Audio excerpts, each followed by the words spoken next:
भगिनींनो, आपल्या बसान तुम्ही सर्वांनी बसून घ्यायचे झाल्यानंतर तोपर्यंत माझं 2 मिनिटं ऐका, मग मी आहेच तुमच्या तिथं खाली. आपल्या सगळ्यांना 20 नोव्हेंबरला महाराष्ट्राच्या विधानसभेत सरकार कुणाच्या हातात द्यायचं याचा निकाल घ्यायचा आहे. माध्यमातून विधानसभेत बोलेल याचाही निर्णय आपण सगळे घ्यायचा आहे. महाराष्ट्राच्या नकाशावर पिंपरी चिंचवड हे नाव एक चांगलं शहर म्हणून घेतलं जायचं. देशामध्ये अतिशय उत्तमपणानं वसलेली नगरी, इथं शेजारी आपल्या शरद पवार साहेबांच्या दूरदृष्टीतून साकारलेल्या घरकुलाचा 158 सोसायट्यांना 6700 घरं जवळपास मिळाली. देशातला असा हा पहिला प्रकल्प आर्थिक दुर्बल घटकांसाठी शरद पवार साहेबांच्या नेतृत्वाखाली विलासराव लांडे साहेब ज्यावेळी आमदार होते त्यावेळी या ठिकाणी उभा राहिला. आज आमचं शहर वाढत गेलं, पण हे वाढलेल्या शहरातल्या समस्या जशा झपाट्याने मागच्या 2 दशकात सुटल्या तशा या 10 वर्षात मागच्या या शहरात समस्या वाढायला पण लागल्या. आणि वाढीचं कारण हे या शहरातले लोकप्रतिनिधी जे विधानसभेवर गेले त्यांनी हे शहर वाटून खायचा निर्णय घेतला. एकानं निम्म शहर घेतलं, दुसऱ्यानं निम्म शहर घेतलं आणि त्या शहराची मक्तेदारी यांच्या हातात गेली. त्या भागातली महानगरपालिकेत तुम्ही कर भरता, महानगरपालिकेत गेलेला पैसा तुमच्या खिशातला असतो, पण त्या पैशात भ्रष्टाचार करण्याचं काम पिंपरी चिंचवड महापालिकेत जेवढं चाललेलं आहे तेवढं महाराष्ट्रातल्या कुठल्याही शहरात चाललेलं नाही. एवढा प्रचंड भ्रष्टाचार मागच्या 5 वर्षात सत्तारूढ पक्षाने या ठिकाणी केला हे मित्रांनो विसरू नका. अनेक घोटाळे आहेत. रस्ता साफ करायला गाड्या घेतल्या, 750 कोटी रुपये खर्च करायला लागले, तेही ठराविक लोकांच्या माध्यमातून. या शहरात काय यांनी केलं नाही. तुमचा कष्टाचा पैसा या घरात राहता म्हणून घरपट्टी त्या सरकार महापालिकेला भरता आणि ती महापालिका तुमच्या पैशाची उधळण करताना पारदर्शीपणा ठेवत नाही. प्रकल्प करायला कुणाचा विरोध नाही, पण सगळ्या ॲडजस्टमेंट महापालिकेतल्या तुम्ही सगळ्यांनी एकदा समजून घेतल्या पाहिजेत. या शहरामध्ये जे पुढारपण करतात ते श्रीमंत होतात आणि सामान्य नागरिक जे रोज जाऊन कष्ट करतो त्याची आर्थिक परिस्थिती तशीच राहते. हा खरा महत्त्वाचा मुद्दा आहे. आपण ज्यांना विधानसभेत मागच्या वेळी पाठवलं, त्याच्या मागच्या वेळी पाठवलं, त्यांच्या शरीरात अपप्रवृत्ती शिरली. त्यांना या शहरात कसे पैसे काढायचे आणि कसे पैसे उभे करायचे कळायला लागले. आणि पैसे काढायचे आणि निवडणुकीत पैसे गुंतवायचे, पुन्हा पैसे काढायचे आणि पुन्हा गुंतवायचे, पुन्हा पुन्हा सत्ता मिळवण्याचं हे रहाट गाडगं चालू ठेवण्याचं स्वप्न यावेळी भोसरीकरांनी मोडायचं काम केलं पाहिजे. महाराष्ट्रामध्ये पुन्हा एकदा आमच्या पिंपरी चिंचवड भोसरीचा नावलौकिक वाढवायचा असेल, या भोसरी महानगरपालिकेतल्या भोसरीचा जो भाग आहे तो अधिक चांगल्या पद्धतीने सुधारायचा असेल तर आपल्या सगळ्यांना अजित गव्हाणेंच्या मागे ठामपणानं उभं राहावं लागेल. आज महाराष्ट्रात सगळीकडे मी फिरून आलोय. फार चांगली परिस्थिती आहे. चांगली परिस्थिती होती. फार चांगल्या पद्धतीनं लोक आम्हाला प्रतिसाद देत आहेत. उद्याचं सरकार हे महाविकास आघाडीचं, शिवसेना, राष्ट्रवादी आणि काँग्रेस पक्षाचं येणार ही काळ्या दगडावरची रेघ आहे. आपण सगळ्यांनी भोसरीकरांनी उद्याच्या निवडणुकीमध्ये अजित गव्हाणेंच्या सारख्या एका उमद्या इंजिनियरला आशीर्वाद द्या. आता काहींचं घरं एवढं भरलेली आहेत की घरात काही मावत नाही, बाहेर पडायला लागले. ते निवडणुकीत आता 4 दिवसात बाहेर येईल. तुम्हाला खरेदी करण्याचं मन तुमचे मतं घ्यायची आणि पुन्हा निवडून यायचं जर कोणी मनात स्वप्न बाळगत असेल तर स्वाभिमानी भोसरीकरांनी ते यशस्वी होऊन द्यायचं नाही. चोरून आणलेल्या पैशाचं मोल कधीही नसतं. कष्ट करून आणले असतील तर ठीक आहे, मी मान्य करतो. पण 5-10 वर्ष चोऱ्यात ज्यांनी केल्या ते जर रस्त्यावर येऊन आपली मतं खरेदी करण्याची भूमिका जर कोणी बजावत असेल तर त्याला बळी पडू नका. आमचं सरकार सत्तेवर येणार आहे म्हणून राहुल गांधी, शरद पवार साहेब आणि उद्धव ठाकरे साहेबांनी पंचसूत्री महाराष्ट्रातल्या जनतेसाठी दिलेली आहे. बाकीचे मुद्दे सांगत नाही, पण त्यातला एक मुद्दा आमच्या आया बहिणी फार मोठ्या संख्येने इथं उपस्थित आहेत म्हणून सांगतो.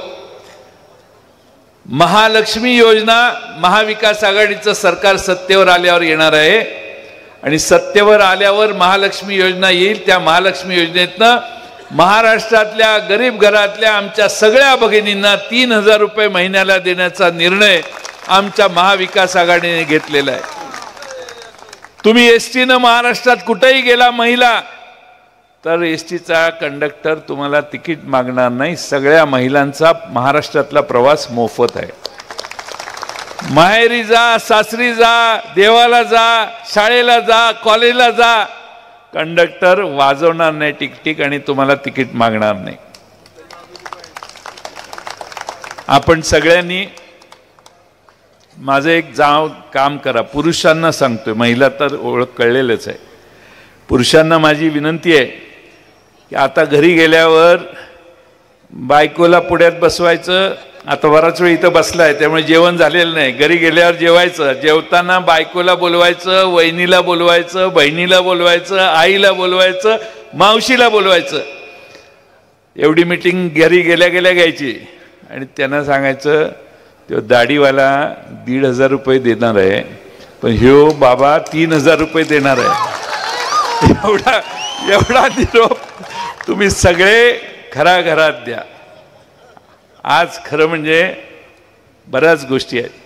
आणखीन एक तुमच्यासाठी महत्त्वाचं काम सांगतो. आम्ही निर्णय घेतलाय, आमची जाहीर केलंय आम्ही. मोदी साहेबांनी 5 लाखाची आरोग्याची गॅरंटी घेतलेली होती. लोकसभेच्या आधी मोठी घोषणा, 80 कोटी लोकांना ही 5 लाख रुपयाचं बेनिफिट होईल असं सांगितलं.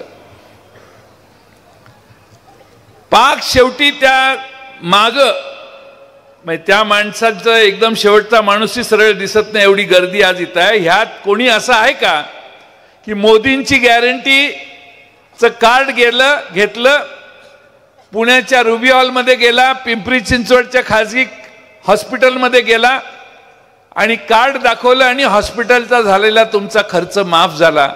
असा कोण माईचा लाल आमची कोणी भगिनी इथं असेल तर पुढे या, मग पुढचं भाषण मी थांबवतो. 40 ठिकाणी माझी भाषणं करताना मी हा प्रश्न विचारला, एकही माणूस पुढे आलेला नाही. पण आम्ही महाविकास आघाडीचं सरकार सत्तेवर आल्यावर गरीब घरातल्या 5 जणांचं 6 जणांचं कुटुंब असो 4 जणांचं असो, गरीब घरातल्या कुटुंबांचा विमा काढून, इन्शुरन्स काढून त्यांना 25 लाख रुपयापर्यंत खर्च सरकार भरेल ही गॅरंटी देण्याची व्यवस्था करणार आहे. कष्ट करणाऱ्या वर्गाला हॉस्पिटलमध्ये जाताना आमच्या माता भगिनी बरेच लोक अंगावर काढतात. मुलगा नवा नोकरीला लागलेला असतो, त्याच्या 10, 12, 15 हजार रुपयाच्या खर्चात आपला 4,000 रुपये कशाला म्हणून आया बहिणी अंगावर सगळे रोग काढतात, दुर्धर होतात आणि प्रसंग वाढतो. ह्या सगळ्या गोष्टी महाराष्ट्रातल्या ग्रामीण भागातल्या शहरातल्या आमच्या भगिनींच्यासाठी होणार नाहीत याची काळजी म्हणून आम्ही ही इन्शुरन्सची योजना केली आहे. त्याला हे कारण आहे. आज मित्रांनो, गुजरात आणि महाराष्ट्र याची स्पर्धा काही वर्ष होती, पण देवेंद्र फडणवीस महाराष्ट्राचे मुख्यमंत्री झाले, मोदी साहेब वर झाले आणि दरडोई उत्पन्न महाराष्ट्राचं गुजरातच्या खाली गेलं. गुजरात मागं होता ते राज्य पुढे गेलं. याचा अर्थ गुजरात आपल्यापेक्षा श्रीमंत झालं, महाराष्ट्र गुजरातपेक्षा गरीब झाला दरडोई उत्पन्नात. आज महाराष्ट्र, मी राज्याचा अर्थमंत्री होतो तेव्हापासून सलग 13 सालापर्यंत महाराष्ट्र 2ऱ्या, 3ऱ्या, 4थ्या क्रमांकावर होता. पण आज दुर्दैवाने महाराष्ट्राचा भारतामध्ये दरडोई उत्पन्नात नंबर 11वा लागलेला आहे। एका डॉलरची किंमत 84 रुपये 33 पैसे झालेली आहे। ज्या डॉलर खसरतोय म्हणून नरेंद्र मोदी मनमोहन सिंगांच्यावर टीका करत होते, ह्याच मनमोहन सिंगांच्या ऐवजी नरेंद्र मोदी आले आणि डॉलर 63 रुपयावरून आता 84.33 रुपये 33 पैशाला झालाय। म्हणजे तुमच्या 10,000 रुपये खिशातले आज 8,000च्या सारखे आहेत। मी हे यासाठी सांगतोय की देशाची अधोगती आणि महाराष्ट्राची अधोगती करण्याचं पाप एकनाथ शिंदेच्या सरकारने केलेलं आहे। सगळे उद्योग गुजरातला गेले, फॉक्सकॉन तिकडे गेला, टाटा एअरबस पुण्यात व्हायची ती तिकडे गेली, फॉक्सकॉन तळेगावला होणार होता, 1.5 लाख पोरांना नोकऱ्या मिळाल्या असतात, तो उद्योग तिकडे गेला। हे सगळं पाप एकनाथ शिंदे, देवेंद्र फडणवीस आणि अजित पवारांच्या सरकारचं आहे। मी यासाठी सांगतोय की जी बेरोजगारी आहे, बेरोजगारीचा उच्चांक महाराष्ट्रात सध्या आहे। बेरोजगारी महाराष्ट्रात प्रचंड वाढलेली आहे, पण गुजरातची बेरोजगारी कमी झाली। प्रकल्प गुजरातला गेले, तोंडातनं ह्यांनी ब्र काढला नाही। मोदी आणि शहांना एवढे हे घाबरतात की तोंडातनं शब्द काढू शकत नाहीत। गुजरातला महाराष्ट्राचं मांडलिकत्व, गुजरातचं मांडलिकत्व महाराष्ट्राने स्वीकारले असं हे वागतात। भ्रष्टाचाराचे तर अनेक गोष्टी मी सांगेन। नांदेडकडे जाणारा जालन्याकडचा एक नवा रस्ता करतायत, 20,000 कोटी, 11,000 कोटीचं टेंडर 15,000 कोटीला दिलं। विरार पासून अलिबाग पर्यंत एक कॉरिडॉर करतायत, कुणी मागणी केली नव्हती। 20,000 कोटीचं टेंडर काढलं, 26,000 कोटीला दिलं। 1 किलोमीटरला महाराष्ट्र सरकार न मागणी झालेल्या रस्त्यावर 273 कोटी रुपये खर्च करतंय। आणि नांदेडला जाणारा जालन्याकडचा रस्ता 1 किलोमीटरला 83 कोटी रुपये सरकार खर्च करतंय। पैसे कसे काढायचे असतात ते ह्यांच्याकडूनच शिकलं पाहिजे असं आता भारतात लोक समजायला लागली आहेत। आणि काम किती सुमार दर्जाचं। समृद्धी केली, तडे गेले। ते अटल सेतू मुंबईला जाणारा केला, तडे गेले। एक काम सरळ नाही। तिकडं लोकशाहीचं मंदिर म्हणून लोकसभा बांधली, गळायला लागली। राम मंदिर गळायला लागलं। रामाचा तर प्रॉब्लेम असा आहे की आता भारतीय जनता पक्षामध्ये रामच राहिलेला नाही। रामाने यांची पार्टी कधीच सोडलेली आहे। रामाने यांची पार्टी सोडून लोकसभेच्या आधी सोडली। जिथं जिथं रामाचं मंदिर आहे तिथं तिथं भारतीय जनता पक्ष पराभूत झालेला आहे देशात। आणि म्हणून आज महाराष्ट्रामध्ये राष्ट्रवादी काँग्रेस शरद पवार साहेबांच्या नेतृत्वाखाली काम करणारी आहे। आमचे अनेक मित्र आम्हाला अचानक सोडून गेले, हे पण गेलेले होते, पण मी धरून आणलं। हे पण गेलेले, यांना धरून आणलं। मी म्हटलं अजितराव रॉंग नंबर आहे, तुम्ही इकडे या। आणि माझा सल्ला त्यांनी ऐकला, ते परत आले। आज महाराष्ट्राच्या विधानसभेत ते जाऊ शकतायत आणि त्यामुळं महाराष्ट्राच्या विधानसभेत तुमच्या आशीर्वादाने तुमचं प्रतिनिधित्व करण्यासाठी ते काम करतील। मी तुम्हाला कळकळीची विनंती करतो, एवढा भ्रष्टाचार केला की छत्रपती शिवाजी महाराजांचा पुतळा पण यांनी सोडला नाही। छत्रपती शिवाजी महाराज हे तुमचं माझा स्वाभिमान, आपलं आराध्य दैवत। मोदी साहेबांना घेऊन जाऊन तिथं उद्घाटन केलं, 8 महिन्यात पुतळा खाली पडला। एकनाथ शिंदे म्हणतात वाऱ्याने पुतळा पडला। मी म्हटलं खरंच वाऱ्याने पडला असेल तर जाऊन बघू। दुसऱ्या दिवशी मी गेलो, म्हटलं हे कुठनं वारं आलं रे बाबा? ते म्हटले का? नाही वाऱ्याने पुतळा पडला तर काय झालं नक्की? तर ते म्हटले इकडं वारं आलं, येतं नेहमी इकडंच येतं म्हटले। बरं म्हटलं, मग इकडं वारं आलं आणि पुतळाई साहेब त्याच बाजूला पडला म्हटले। एकनाथ शिंदे म्हणतात पुतळा वाऱ्यानं पडला आणि पुतळा ज्या बाजूनं वारं आलं त्याच बाजूला पडला। ही एकनाथ शिंदेची काम करण्याची पद्धत जर असेल तर आपण सगळ्यांनी 10 वेळा विचार केला पाहिजे, असल्या लोकांचं सरकार पुन्हा सत्तेत आणायचं की नाही। आता तर भारतीय जनता पक्षाने जाहीरच केले देवेंद्र फडणवीसांना मुख्यमंत्री करून। माझ्याकडे घड्याळ आहे, आमचा प्रॉब्लेम एक झालेला आहे, ते बरोबर आहे त्यांची काळजी। आमचं घड्याळ चोरीला गेलंय। माझ्याकडे मोबाईलवरचं घड्याळ आहे, अजून 3.5 मिनिटं आहेत। त्यामुळं पृथ्वीवर आता जरा माझं होईपर्यंत बोलू नका.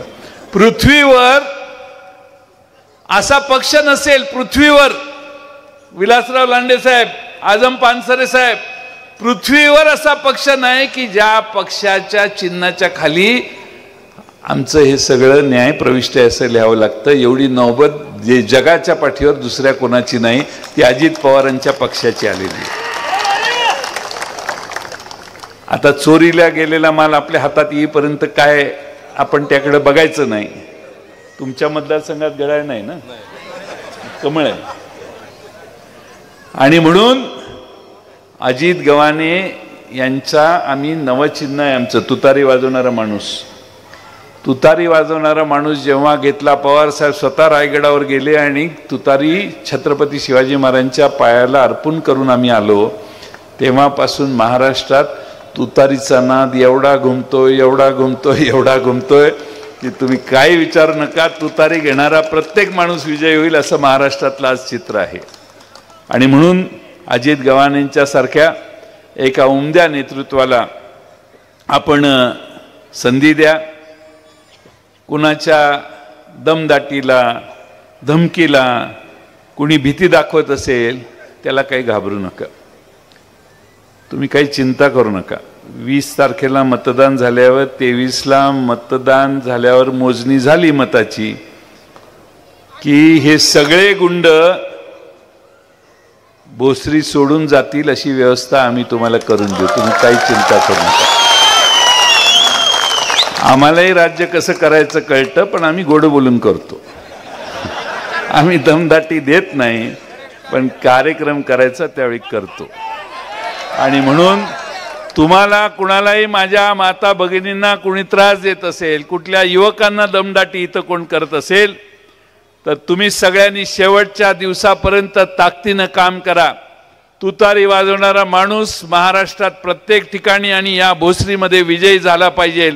आम्ही या शहराला पवार साहेबांनी किती महत्त्व दिलंय. भोसरीचं तिकीट, भोसरीची जागा, पिंपरीची जागा आणि चिंचवडची जागा, तिन्ही जागा आमचे 3 नवीन उमेदवार लढतायत. इथं अजित गव्हाणे लढतायत, तिकडं राहुल कलाटे लढतायत, पलीकडं शिलवंतताई लढतायत. आम्ही या शहराला पवार साहेबांनी एवढं महत्त्व दिलं, यासाठी दुसरी एखादी जागा सोडली तरी चालेल, पण ह्या शहरातल्या सगळ्या जागा लढवण्याचा आम्ही निर्णय घेतला. पवार साहेबांच्या नेतृत्वाखाली, आपल्या उद्धव ठाकरे साहेबांच्या नेतृत्वाखाली आणि राहुल गांधींच्या नेतृत्वाखाली पिंपरी चिंचवडमध्ये जे भ्रष्टाचार चाललाय तो थांबून तुमच्या कष्टाला न्याय देण्यासाठी, तुमच्या नागरी व्यवस्था सुधारण्यासाठी आणि इथल्या महापालिकेचा कारभार पारदर्शी करण्यासाठी अजित गव्हाणेंना उद्याच्या निवडणुकीत आपण विजयी करा एवढीच विनंती करतो आणि आपल्या सगळ्यांची रजा घेतो. धन्यवाद. बोला राम कृष्ण हरी. आणि नंतर आदरणीय महाविकास आघाडीचे भोसरी विधानसभा मतदारसंघाचे अधिकृत उमेदवार